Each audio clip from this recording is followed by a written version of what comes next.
on the pulse. It's 19 minutes after 11. It's time for us to get into our favorite car show. We do this every single Thursday. So if you love to talk all things to do with cars, this is your hour.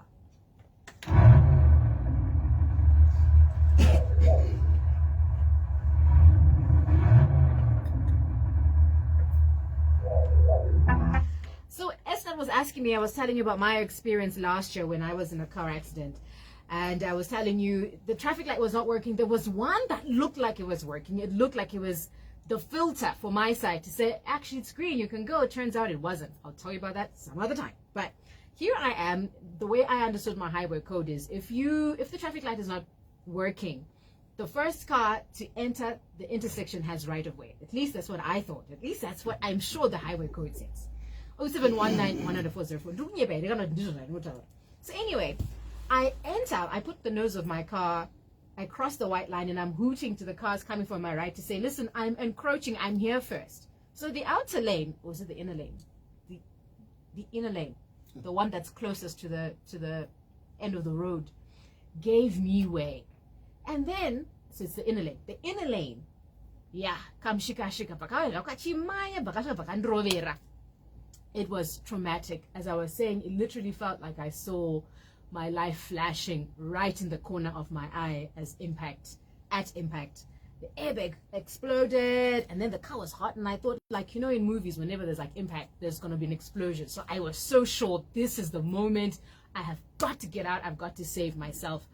I was a little bit disappointed there was no explosion. I didn't want my car to explode, but it's just that, you know, movie moment that I thought would happen. It didn't happen. But Taburukabaya, Esa is asking, man, you feel like a Zangari Munumshikashka, not teaser. Munumshikashka, not teaser, is not Brankangangwara. You know what he did? He then went and got the cops.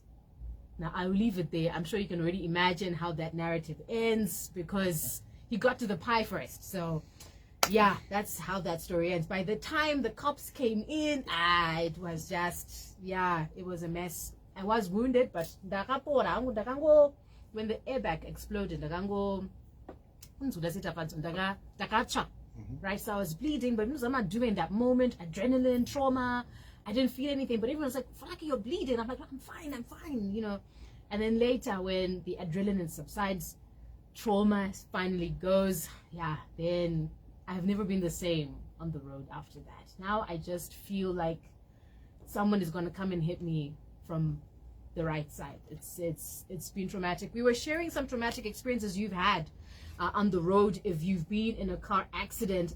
And also, this is so important because right now, did you know November, as far as road safety is concerned, is an important month for two reasons.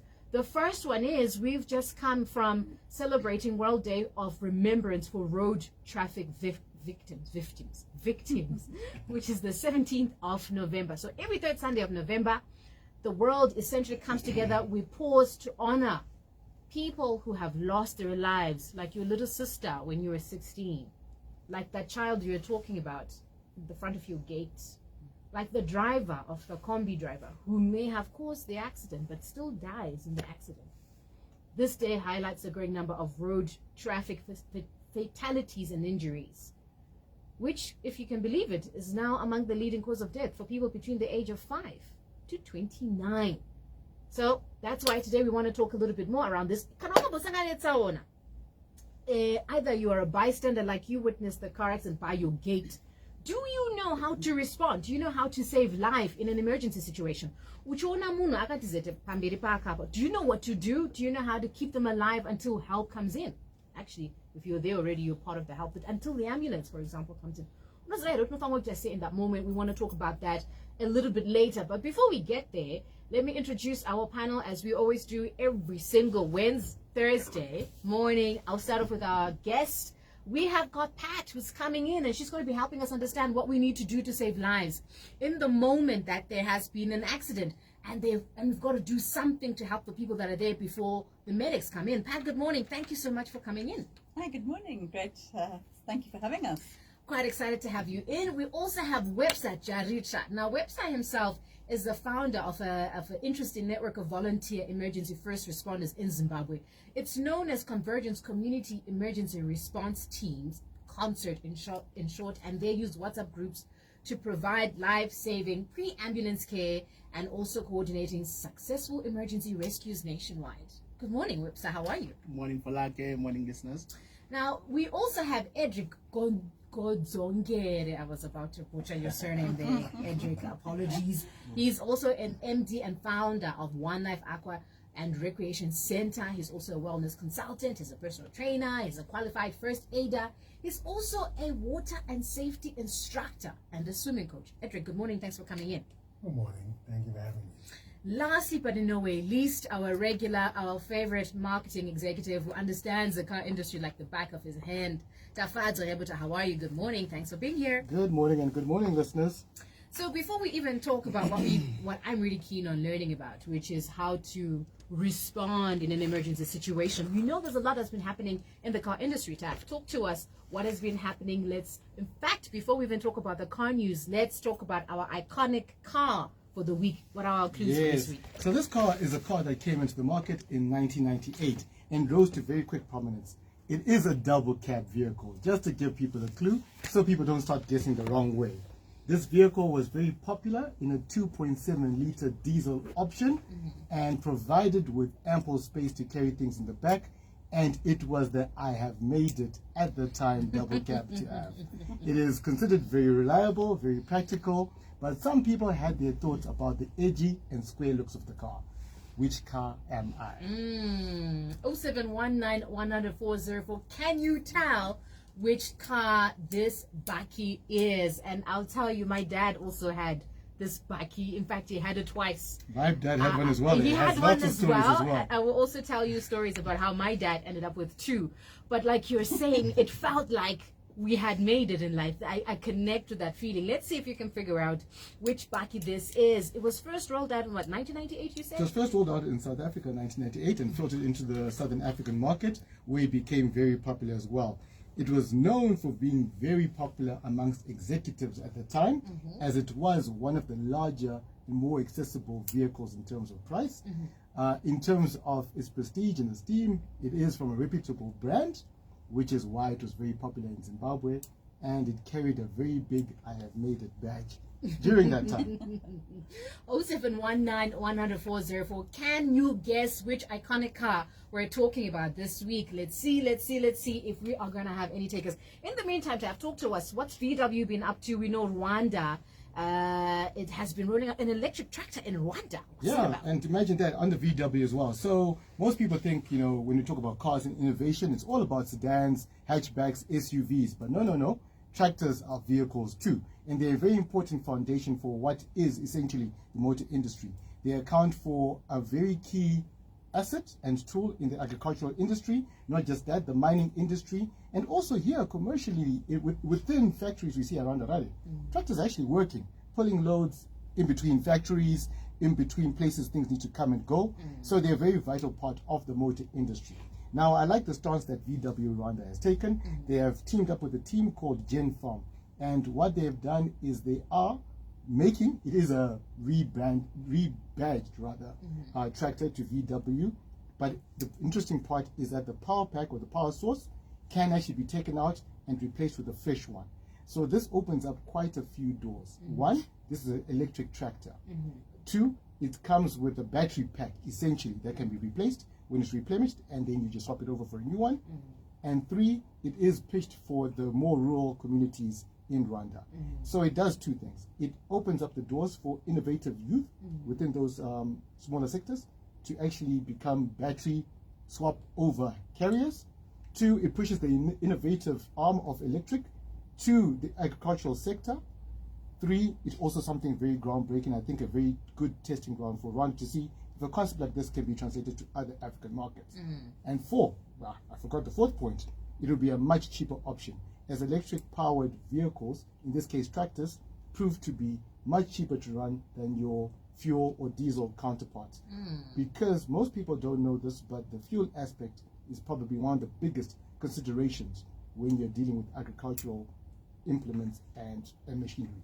If you are a farmer and you're hearing the idea of an electric tractor coming into your farming space, how practical do you think that would be in a Zimbabwean context, in a rural terrain and also your farming needs. Is this a practical innovation? 0719 100 404. Pat, do you think this is a practical innovation, having an electric tractor in Zimbabwe?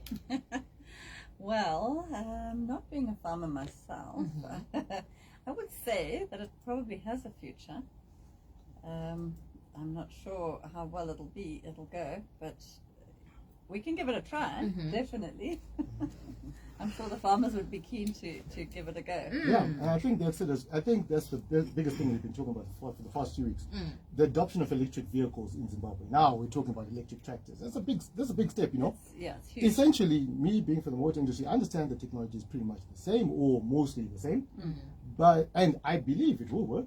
But then getting the consumer to buy into it is the biggest challenge. Yeah. On paper, electric tractors are a good proposition.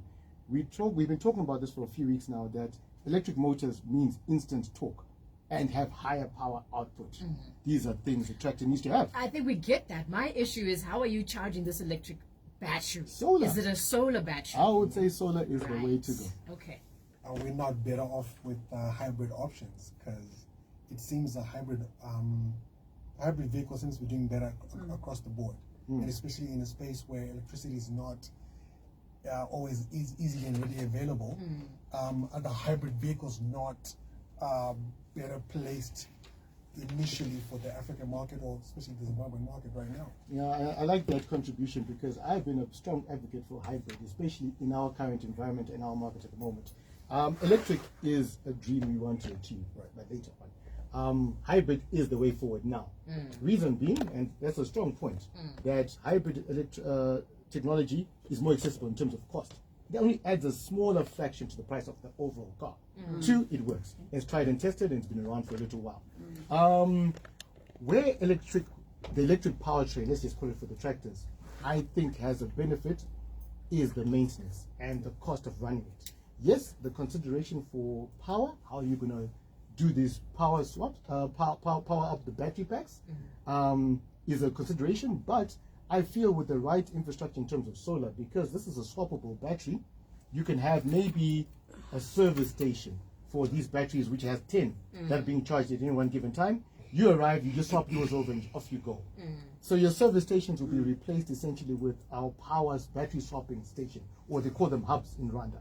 So it might still work. I think it will come down to, the real test will be reliability and cost. All right. The cost side will be cheaper, but reliability, that's yet to be told. 0719 100 404. From what I was saying, with the tractor, it's either hybrid or fully EV.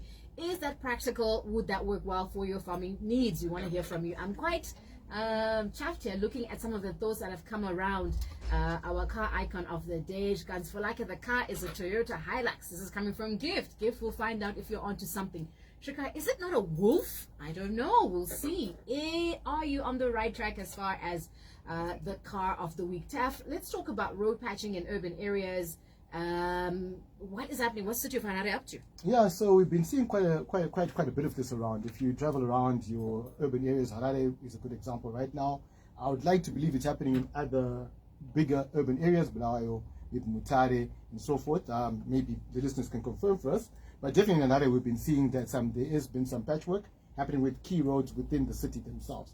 And I think there has been some work being done, which I've noticed on a personal level, in terms of drainage, which is very important. I think it's all coming down to getting ready for what's coming up next, which is the rainy season. As commuters, take it at a basic level, know that when it rains in the city, in fact, when it's a big downpour, you find that the drains do get blocked. And pedestrians and people in vehicles alike, it becomes a bit of a challenge navigating the cities. So I think part of this patchwork and the drain clearing is a very welcome thing, in that it will make our commutes a bit easier. We hope that people stay sane and keep the road rules when it rains. But it will make our commutes a bit easier in that the roads will stay dry, drainage is working properly. You don't have to look out for hidden obstacles like potholes and things of nature hidden under the rainwater. Good. So I think this is a very good development, and we'll see how things go in the future. But having said that as well, let's consider the other roads. That's the roads in the suburbs and where people live. All right, they also need patching to cover up these roads. If you look at some areas of Harare, the roads are still being built, and some of them are not quite developed. The tar is not quite there. When it rains, it becomes big craters and holes. It gets very difficult to drive there. So in as much as there's work being done in the cities, it'd be very nice to see happening in residential areas where people live as well. It'll make the community a bit more comfortable. Absolutely. It's Cafe Talk 100.4 FM, Harare Zabi. We're just catching base with what's been happening in our car industry before we actually talk a little bit more around emergency responses to situations where, for example, there's been an accident. You can see that the person is breathing, but they seem to be unconscious. Do you know what to do? CPR. Have you been able to perform CPR on somebody who has been injured? We're going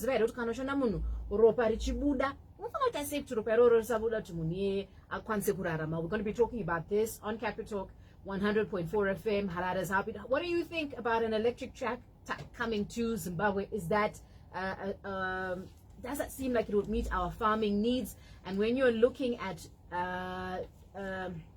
road damages and fixing of roads that are happening in the city, what do you consider the most important feature in your car during the rainy season? Is it your wipers? Is it your anti-skid braking system? Is it higher ground clearance? I'm curious to hear from you. 0719 10404. We'll keep talking about what's happening in the car industry, but for now I would like us to cross over and talk to Population Solutions for Health. We've got Munyaradzi Zinotize on the line. Munyaradzi, good morning. Thank you so much for joining us on Capital as we're going to be talking about sexual exploitation, abuse and harassment. Population Solutions for Health, with the support from the Swiss Embassy, are bringing you this exciting discussion. Let's hear from Munyaradzi. Munyaradzi, good morning. Thank you so much for joining us. Good morning. How are you? How's things at Capital? Things Doing clear with Inga. So we're going to be taking the program to him. awesome. Just talk to us, Munyaradzi. When we talk about sexual exploitation, abuse and harassment, how is it different from gender-based violence? Hi, how are you? So when we are talking about sexual exploitation, abuse and harassment, we are talking about all that have to do with sexual abuse or forms of sexual abuse that include exploitation, abuse and harassment. But when we are talking about gender-based violence, we are then, this is an umbrella term, and sexual exploitation and abuse and harassment are part of gender-based violence. Right, got you. So why do you think it's important for us, Chinga, as a community, to talk about and act on preventing sexual exploitation, abuse and harassment? It's actually a very pervasive form of sexual, what I may just say, offenses, which are very, very difficult to detect. So we call it's a very subtle form of sexual assault. Hence, we need to talk about it because most people don't realize that what happens after being abused. Sometimes they're not too sure whether abuse has happened and they're not too sure where to go. But we're saying, yes, it's a form of gender-based violence. Yes, there are ways to prevent it. Yes, there are ways to manage it. That sounds good, Chinga. Munyaradzi, how is Population Solutions for Health working towards increasing awareness of sexual exploitation, abuse, and harassment? So, Population Solutions for Health, through assistance and funding from the Swiss Embassy, is actually holding theater-based forum plays against sexual exploitation, abuse, and harassment. And we've held 3 so far in Harare, in Tare, and in Chinhoyi. And we're actually in Bindura today, and we'll be holding one at Hala Hotel from 2 to 4. So Population Solutions for Health is really in the space and really pushing for awareness raising for sexual exploitation, abuse, and harassment. Wow, this sounds exciting. Thank you so much, Munyaradzi. Thank you so much for Chinga.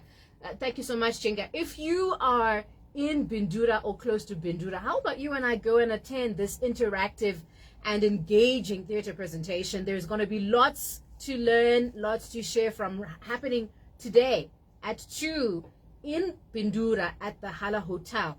Why don't you, if you happen to have any issues that you need, if you happen to need more information, call 0808-0117. It's a toll-free number. You can get more information. Remember, we all have a role to play. Say no to sexual misconduct, abuse, and harassment. Many thanks to the Swiss Embassy in conjunction to Population Solutions for Health.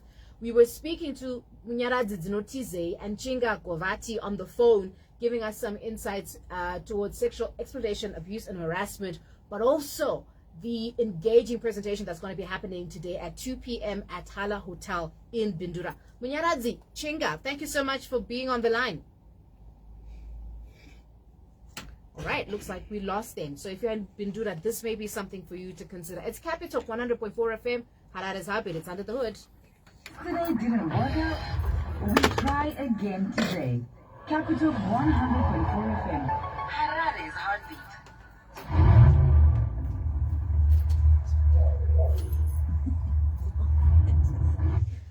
So to all our favorite car enthusiasts, we want to see if you can figure out what's our car icon for the day. We will also share with you some interesting car news that have been happening within the car industry. Can you imagine? It's 20 minutes before we have to shut down, before the pulse kicks in. So how about we start talking a little bit more about response to emergency situations, such as car accidents that may happen, and we may continue a little bit later if we still have time, looking at other car news that's happening. The new Mitsubishi Triton has landed on the motherland. We want to hear a little bit more about that, why that must be a car for you to look into. But first, website, we're so excited for you to come in. World Day Remembrance for Road Traffic Victims, which is the 17th of November, a very, very important day on our calendar.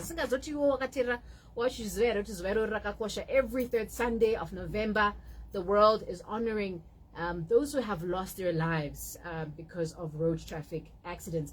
And can you imagine that one of the biggest challenges that may happen on the road is that we generally don't know what to do? Have you ever found yourself witnessing a car accident or being close to, but you simply don't know what to do? You can see that perhaps the victim is unconscious, maybe they're breathing, maybe they're having struggles breathing, maybe there's lots of blood gushing out, but you simply do not know what to do in that minute. And that's why we're quite excited to have Webster and Edric coming in, and Pat, to give us some insights into what exactly can happen in that moment. Webster, talk to us.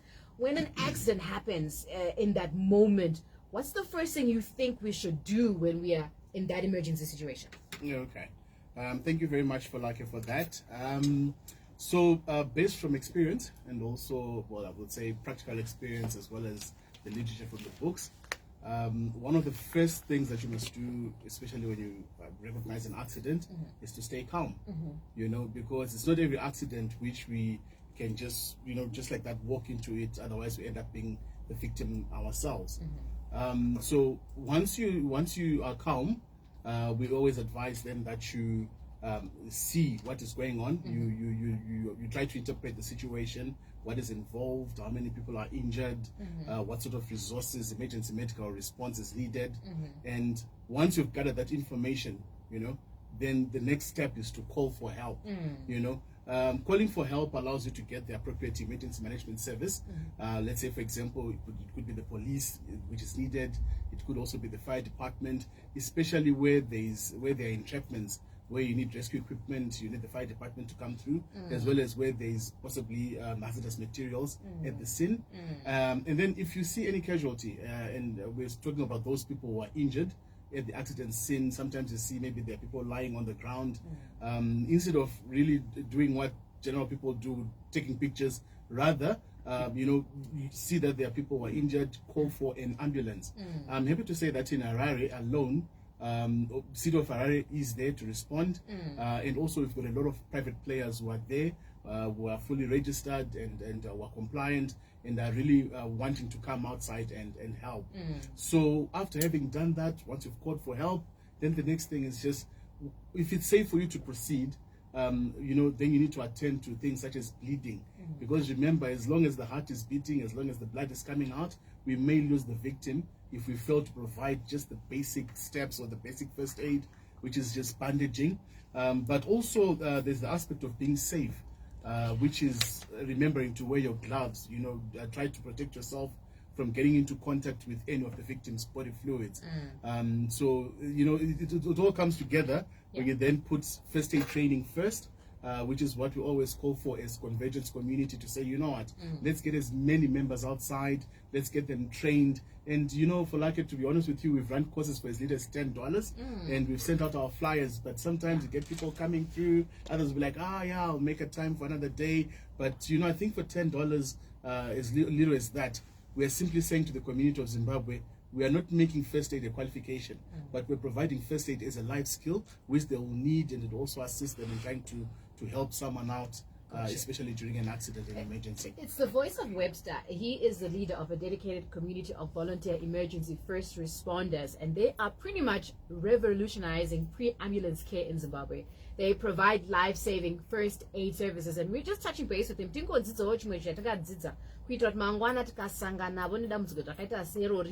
togoziva votoita sei tisanguva vanhu vanenge vachingotora watsu namafoto nekungotaura nyaya tichikona kubetsera munhu anenge avigwa nedambudziko rekuva ari muaccident kana kuti munhu wamatoona muri mubank munhu wotokolapsa asi kuti hatizivi todii tinokuti watofa wadii fonere ambulance. Quick question, as you're listening in, do you actually know emergency services number yefire brigade munoiziva here? Vana muri kuvadzidzisa here number yefire brigade? I'm just curious. 0719-100-404 from the top of your head, number yefire brigade inonzi. I'm curious to see if anyone can come through. We're also trying to figure out the car icon of the day. I'll be telling you what the answer is in a minute. So Webster, what inspired you to start a concert? Okay, so normally people would have been in an accident themselves, or they had like a life COVID or something with that. Right, in any professionally, I'll also mix it with Sean as well. Sure. So I am a qualified ambulance technician with sort of like over a decade experience, having worked for various private companies locally and also in South Africa. So I also run a company called Convergence Health and Safety, which is accredited for first aid training, for companies and also for individuals. So how it started is that we initially were just training first aiders, but then a number of the first aiders would either be afraid to attend to accident scenes, or sometimes would say, Webster, look, if I come across this situation, I feel alone, won't I be prosecuted tomorrow? So in addition to that, then we said, okay, fine. Can we not set up a WhatsApp group, which stands as an education support group, so that after the training, we can then, if they have an emergency, they can post on the first aid group to say, hey, Webster, look, this is what's going on. How best can I assist? And then from then, it evolved into a situation where we said, okay, fine. While you're at the scene, can we not come through and assist you? Because also you realize that we've got quite an unfortunate situation, where, for example, our local services may be overwhelmed, such that we have to rely on the private sector. Private sector does demand money, and they'll say, look, we need our money up front and things like that.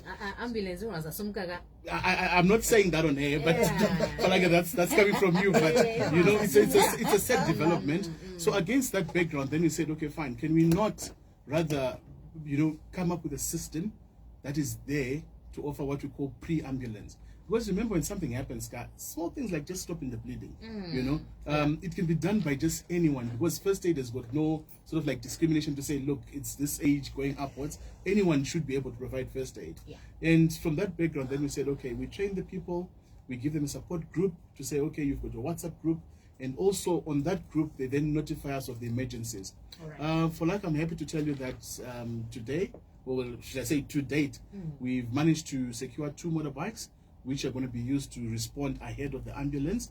And also, not only does it respond to provide first aid, but they'll also provide scene safety. They'll also be able to provide even looking after the equipment, especially personal belongings. Because I'm sure you've seen a lot of things disappearing at accident scenes and a lot of things.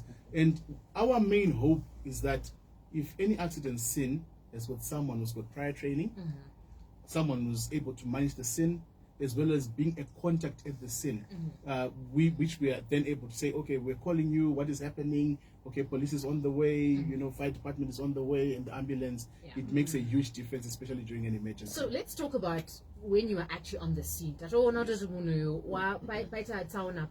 person is unconscious and they're breathing, right? And I'm on my own, Edric, right? So what am I supposed to do? Here I am, I'm on my own, I'm Folake.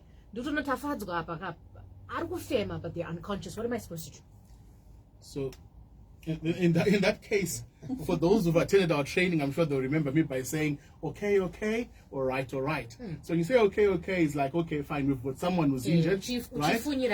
You say it inside, yes, like, okay, you know, someone is injured. And then you say, all right, you're putting yourself in a position where you're now saying, I need to help the person. So helping the person is just like what I said, that metaphor. It starts, we call it SCCC. See what is going on, right?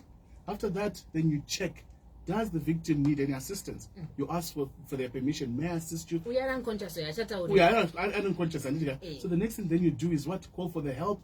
When you're then caring for the victim, one of the things that you do is once you've ascertained that the victim is unconscious, you need to look for a pulse. If you're able to check for a pulse, or look for any chest movement to indicate that the victim is what? Breathing, or anything is happening in their body. Once that has happened, we usually call it jumping on the chest. You need to try to jump on the chest, which is giving them life-saving what? Chest compressions in an effort to try to push. Is this when they're breathing still? Or if they're not breathing? If they're not breathing. If they're not breathing. If they're not breathing. Right. If they're breathing, sometimes we say, okay, fine. So for like situations are different. Yeah. You know, they're different. That's why we always push and advocate for people to be trained. Yeah. Because right. what we then do... Let's walk together here, right? Yes, I'm picturing myself, this person is unconscious, but they are breathing. Yes. Right? Yes. Right. Are they facing up? What am I supposed to do? So, which is why I was saying, in any situation, not going to happen accident, but each accident in a narrative. So you find there's an issue of what we refer to as head, neck, and spinal injuries, which would then restrict a person from either sitting upright or moving around an accident scene. Which is the reason why we always advise our first aiders to say, when you get to the scene, try to have the victim seated or in the position of their comfort. You know, which means we cannot then prescribe to say have the victim in this position. But if they're unconscious, then there is if no they're comfort, unconscious, right? then obviously they're going to be either in a supine position, or preferably if you can ascertain that they're breathing, we say keep them in the position found while you call for an ambulance. Okay. Yes. So if you look at that metaphor again, early access to an ambulance service will determine pretty much the quick response, and also getting sophisticated equipment which we can then use, especially in turning the victim. One of the things in Folake, especially from accidents, is people end up with spinal injuries because of being mismanaged. People end up dying because someone not stopping the bleeding. For example, someone is bleeding, right? And then ugaru chema. You know what I mean? You need to start, first of all, attend to the bleeding. Right. Why? Because that blood which is being pumped out is not coming back into the system. So when we say attend to the bleeding, bandage, yes.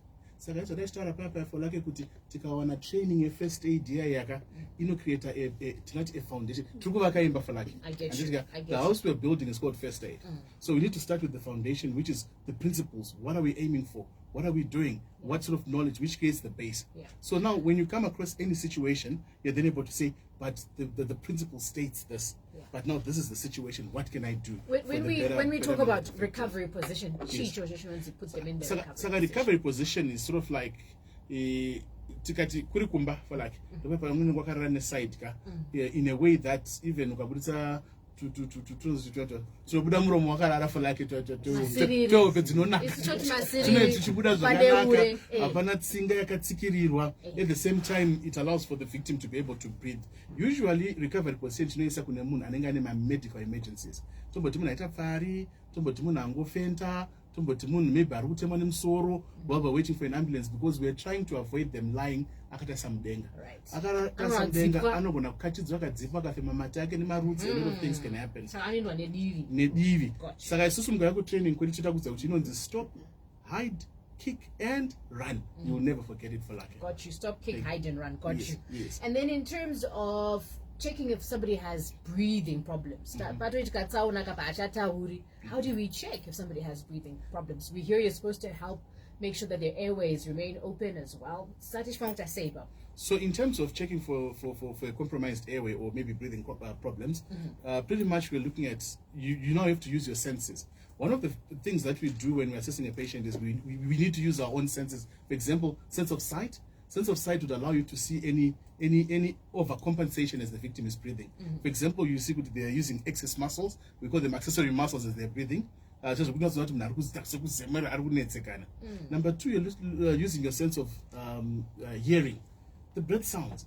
Because when someone is breathing, it should just be a clear patent airway, which allows for movement of air in and out. Right. But when you start hearing gargling sounds, meaning there's fluid in the airway, when you start even hearing some wheezing, high-pitched voices, for example, someone who's been involved in a structural fire, maybe better those inhalational burns, there's so many things. So you're using your sense of what? Hearing. Yeah, so once you see such a thing, again, because if it's trauma-related, we would say you don't want to compromise the victim's what? Head, neck, and spine, because we don't know, there could be underlying injuries which are there. You may want to keep them in the position found and wait for an ambulance to come. If they are unconscious, sorry for that, if they're unconscious, then maybe perhaps supporting the head, you may want to turn them to the lateral side, let the fluids drain, you bring them back onto that side. But you can't do it alone. You now need extra hands to come through, especially if they're trained hands. That will make a huge difference. We're speaking to Webster. They're giving us some insights into how we can manage emergency situations the best way we know how to. And Webster saying, it's important for us to gain this life skill. I'm actually wondering, why isn't this actually taught in schools? Like, I'm just thinking CPR now. I bet you maybe only Pat, and Edric, and Webster. Pat, being obvious, will probably know how to do CPR. The rest of us, Vale, Tafatu, Hamadzangwids, we probably have no clue what CPR is. Totangira papi, the kiss of Samromo,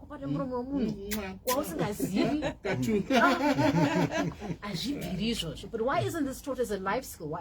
Why don't we have this the same way we have 1+1 in school? We're moving on. I think most people actually lose their lives because the first responders, that's us, where they do not know what to do. Jamie, right. I believe that some schools do teach first aid as part of the curriculum as kids go through the years. But it's not across the board, unfortunately. It's something that we've been talking about, introducing or at least engaging schools in the ministry to do as concert or as convergence health. Even water safety, it's another big one that's similar, where we hear about a lot of accidents that happen around water bodies, even at home. Not my schools only, but my homes, holidays. Mana can drown in a bucket. Yes. A baby, a small baby can actually fall over into a bucket, and that's it. So the people that stay at home with your children, are they trained? Do they know what to do in that emergency? Even a water body like a pool or a river on your property. But it's something that we should pay more attention to. Unfortunately, to knowledge, I'm not sure if all schools do teach it, but some schools, I know some schools actually. No, they don't. Look at do a simple survey. Did you learn life skills? No. But some maybe to interject on that also, some schools have actually we've done training for. Yes, some schools. We've actually done for. Some schools, but this is what's scary. Why is it not just standard across board? Fun fact: did you know that black people across all races are more likely to die of drowning than any other race? Yes. So I say it's a life school that everybody teaches. 0719-10040. Sorry, Edric. Do you know your emergency numbers? 6158 comes through and says, fire brigade, I don't have, but I have numbers for many police stations, including police headquarters. Well done. Why, it's a brigade and ambulance if you can, because we must be responsible citizens. That's another thing. Most of us do not know what the fire brigade's number is. Ambulance, whether it may or may not come, is another thing, but just having the number, right, changes. To America, everybody knows America's emergency number, right? Dial. But ours, do we know what ours is? Okay, this is scary. All right, so Webster, Edric, to somebody who wants to participate, we've got like 2 minutes left, so we can't even do Amarok versus GD6 today. And we haven't even given away the highway code question. Webster, how do we get a hold of you? I think this might be important for someone who wants to learn, and make sure